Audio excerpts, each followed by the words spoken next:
Iran Israel war, ಹೋಟೆಲ್ಗಳ ಮೇಲೆ effect. ಕರಾವಳಿಯಲ್ಲೂ ವಾಣಿಜ್ಯ LPG ಪೂರೈಕೆ ಸ್ಥಗಿತ ಆಗಿದೆ. ಮಂಗಳೂರಿನ ತಂದೂರ್ ರೆಸ್ಟೋರೆಂಟ್ಗೆ ಎಲ್ಪಿಜಿ ಅಭಾವ ತಲೆದೋರಿದೆ. ಈಗ ಮೀನಿನ ಖಾದ್ಯಗಳ ಕಡಿತಕ್ಕೆ ರೆಸ್ಟೋರೆಂಟ್ಗಳು ನಿರ್ಧಾರವನ್ನು ತೆಗೆದುಕೊಂಡಿದೆ. ಎಲ್ಪಿಜಿ ಸ್ಥಗಿತದಿಂದ ಪರಿಸ್ಥಿತಿ ಗಂಭೀರ ಹಂತಕ್ಕೆ ತಲುಪಿದೆ. ಇನ್ನು ತಂದೂರ್ ರೆಸ್ಟೋರೆಂಟ್ನ ವ್ಯವಸ್ಥಾಪಕರ ಜೊತೆ ನಮ್ಮ ಪ್ರತಿನಿಧಿ ಕಿರಣ್ ಮಾತುಕತೆ ನಡೆಸಿದರೆ ಬನ್ನಿ ನೋಡೋಣ. ಕಮರ್ಷಿಯಲ್ ಗ್ಯಾಸ್ ಅಭಾವ ಕರಾವಳಿಗೂ ತಟ್ಟಿದೆ. ಅದು ಕೂಡ ಮಂಗಳೂರಿನ ಹೋಟೆಲ್ ಉದ್ಯಮಕ್ಕೂ ತಟ್ಟಿರುವಂತದ್ದು. ಈಗ ಪ್ರವಾಸಿಗರು ಹೆಚ್ಚಾಗಿ ಮಂಗಳೂರು, ಅದು ಕೂಡ ಕರಾವಳಿಗೆ ಬರುವಂತಹ ಸಮಯ. ಹೆಚ್ಚಿನ ಸಂಖ್ಯೆಯಲ್ಲಿ ಇಲ್ಲಿಯ ಫಿಶ್ ಫುಡ್ ಅಂದ್ರೆ ಕರಾವಳಿಯ ಮೀನು ಖಾದ್ಯಗಳನ್ನ ತಿನ್ನಲಿಕ್ಕೆ ಹೋಟ್ಲಿಗೆ ಬರುವಂತಹ ಸಂದರ್ಭ. ಆ ಸಂದರ್ಭದಲ್ಲಿಯೇ ಈ ಗ್ಯಾಸ್ ಅಭಾವ ಕಾಡ್ತಾ ಇರುವಂತದ್ದು. ನಾನೀಗ ಮಂಗಳೂರಿನ ಖ್ಯಾತ ತಂದೂರ್ ಬಾರ್ ಅಂಡ್ ರೆಸ್ಟೋರೆಂಟ್ ಹೋಟ್ಲಲ್ಲಿ ಇದ್ದೀನಿ. ಅವರನ್ನೇ ಇಲ್ಲಿಯ ಓನರ್ ಮ್ಯಾನೇಜರ್ ಅವರಿದ್ದಾರೆ, ಅವರನ್ನೇ ಮಾತಾಡಿಸ್ತೀನಿ. ಈಗ ಪ್ರವಾಸಿಗರು ಹೆಚ್ಚಾಗಿ ಬರುವಂತ ಸಮಯ. ಈ ಸಂದರ್ಭದಲ್ಲಿಯೇ ಗ್ಯಾಸ್ ಖಾಲಿ ಆಗಿರುವಂಥದ್ದು, ಗ್ಯಾಸ್ ಅಭಾವ ಆಗಿರುವಂಥದ್ದು ಯಾವ ರೀತಿ ಪರಿಣಾಮ ಬೀರ್ತಾ ಇದೆ? ಈಗ ನಾನು ಇಡೀ ಈ ಗ್ಯಾಸ್ ಡಿಸ್ಟ್ರಿಬ್ಯೂಷನ್ ಅವರ ಒಂದು 10 ಜನರ ಆಫೀಸಿಗೆ ಹೋದೆ, ಎಲ್ಲೂ ಅವೈಲೇಬಲ್ ಇಲ್ಲ ಸರ್. ನಮ್ಮ ಹೋಟ್ಲಿಗೆ 3 ಅಂಶ ಬೇಕು. ಹೋಟೆಲ್ ನಡೆಸಬೇಕಾದ್ರೆ ಒಂದು ಮ್ಯಾನ್ ಪವರ್, ಒಂದು ಗ್ಯಾಸ್ ಮತ್ತು ಒಂದು ನೀರು. ಈಗಾಗಲೇ ಗ್ಯಾಸಿದು ಪ್ರಾಬ್ಲಮ್ ಸ್ಟಾರ್ಟ್ ಆಗಿದೆ, ತುಂಬ ಕಷ್ಟ. ಪೆನ್ ಟು ಪ್ಲೇನ್ ನಮ್ಮ ಹೋಟ್ಲಲ್ಲಿ ಗ್ಯಾಸಿಂದಲೇ ನಡೆಯುವಂಥದ್ದು. ಈ ಗ್ಯಾಸ್ ಈಗ ಇಲ್ಲ ಅಂತ ಹೇಳಿದ ಕೂಡಲೇ ಇಲ್ಲಿ ನಮ್ಮದೀಗ ಫುಡ್ ಕಾಸ್ಟಿಂಗ್ ಅದು ಚೇಂಜ್ ಮಾಡುವಂಥದ್ದು, ಫುಡ್ ಕಟ್ಟಿಂಗ್ ಮಾಡುವಂಥದ್ದು ಎಲ್ಲ ಸ್ಟಾರ್ಟ್ ಆಗಿದೆ. ಈಗ ನಾವು ಮೆನು ಚೇಂಜ್ ಮಾಡಬೇಕಾದ ಪರಿಸ್ಥಿತಿ ಬಂದಿದೆ.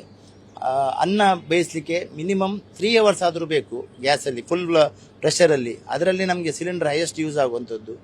ಊಟ ಕೊಡುವುದಾ, ಊಟ ನಿಲ್ಲಿಸುವುದಾ, ಏನು ಮಾಡೋದು ಅಂತ ತುಂಬ ಚಿಂತಾಜನಕವಾದ ಪರಿಸ್ಥಿತಿ. ಸರ್ಕಾರ ಹತ್ರ ಒಂದು ವಿನಂತಿ ಏನಂತ ಹೇಳಿದರೆ, ಹೇಗೆ ಅವರು ಡೊಮೆಸ್ಟಿಕ್ ವೈಸಲ್ಲಿ ನೋಡ್ತಾ ಇದ್ದಾರೆ, ಹಾಗೆ ನಮಗೆ ಕಮರ್ಷಿಯಲ್ ವೈಸ್ ಕೂಡ ನಮಗೊಂದು ಅವೈಲಬಿಲಿಟಿ ಕೊಡಬೇಕು ಗ್ಯಾಸ್ ಇದ್ದು. ಕಮರ್ಷಿಯಲ್ ಅವರಿಗೆ ಯಾರಿಗೂ ತೊಂದರೆ ಆಗದಾಗೆ ತುಂಬ ಹೋಟೆಲ್ ಉಂಟು. ಈಗ ನಮ್ಮ ಹೋಟೆಲ್ ನಂಬಿಕೊಂಡು ತುಂಬ ನಮ್ಮ ವರ್ಕರ್ಸ್ನವರಿದ್ದಾರೆ, ಅವರ ಮನೆ ನಡೆಯುವುದು ನಮ್ಮಿಂದಲೇ. ನಮಗೆ ಏನಾದರೂ ಇಫೆಕ್ಟ್ ಆಯ್ತು ಅಂತ ಹೇಳಿದರೆ ಅವರಿಗೆ ಎಲ್ರಿಗೂ ಇಫೆಕ್ಟ್ ಆಗ್ತದೆ. ಸರ್ಕಾರ ಹತ್ರ ಒಂದು ವಿನಂತಿ ಏನಂತ ಹೇಳಿದರೆ, ದಯವಿಟ್ಟು ಕಮರ್ಷಿಯಲ್ ಗ್ಯಾಸನ್ನು ನಿಲ್ಲಿಸಬೇಡಿ.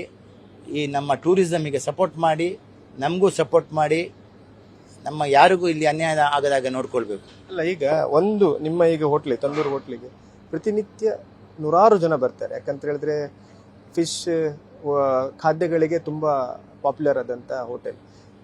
ಈ ಸಂದರ್ಭದಲ್ಲಿ ಈಗ ಜನರು ಕಮ್ಮಿ ಆಗಿದ್ದಾರಾ, ಅಥವಾ ನಿಮ್ಗೆ ಎಷ್ಟು ಪ್ರೊಡಕ್ಷನ್ ಮಾಡಬೇಕು ಅಷ್ಟು ಆಗ್ತಾ ಇಲ್ವಾ? ಹೇಗೆ ಪ್ರೊಡಕ್ಷನ್ ವಿಷಯ ಸರ್, ಮನಸ್ಸಿನೊಳಗೆ ಒಂದು ಹೆದರಿಕೆ ಆಗಿದೆ. ಗಿರಾಕಿಗಳಿಗೆ ಏನು ಕೊಡೋದು, ಗ್ಯಾಸ್ ಇಲ್ಲದ್ರೆ ಹೇಗೆ ಪ್ರಿಪೇರ್ ಮಾಡೋದು, ಫೈರ್ ಔಟ್ ಮಾಡುವಂಥದ್ದು ಪರಿಸ್ಥಿತಿ ಇಲ್ಲ.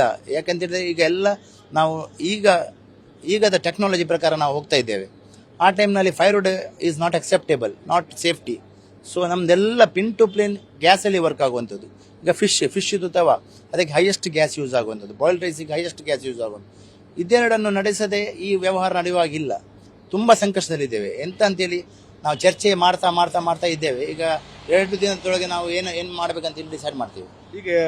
ಈಗ ಏನು ಅಭಾವ ಆರಂಭ ಆಗಿದೆ, ಅದರಿಂದ ನಿಮ್ಮ ಹೋಟೆಲ್ ಮೇಲೆ ಯಾವ ರೀತಿ ಪರಿಣಾಮ? ಯಾಕಂದ್ರೆ ಯಾವ್ದಾದ್ರು ಪ್ರೊಡಕ್ಷನ್ ಅಥವಾ ಯಾವ್ದಾದ್ರು ಖಾದ್ಯವನ್ನ ನಿಲ್ಲಿಸಿದ್ರೆ ಹೇಗೆ?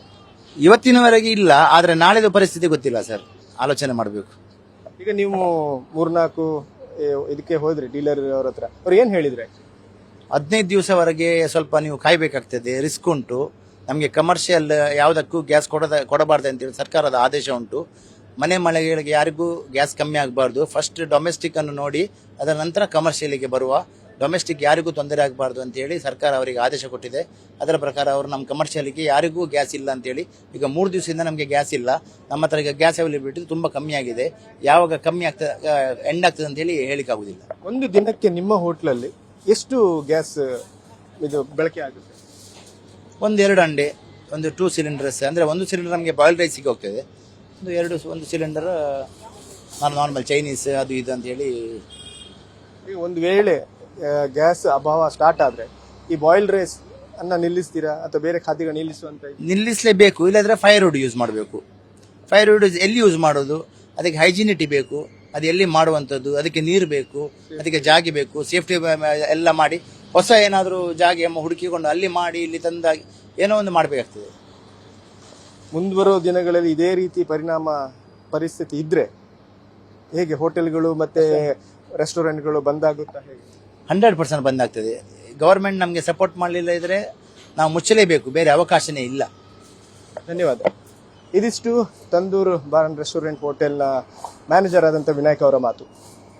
ಕ್ಯಾಮರಾಮನ್ ಪ್ರಶಾಂತ್ ಅವರೊಂದಿಗೆ ಕಿರಣ್ ಸಿರ್ಸಿಕಾ, ನ್ಯೂಸ್ ಫಸ್ಟ್, ಮಂಗಳೂರು.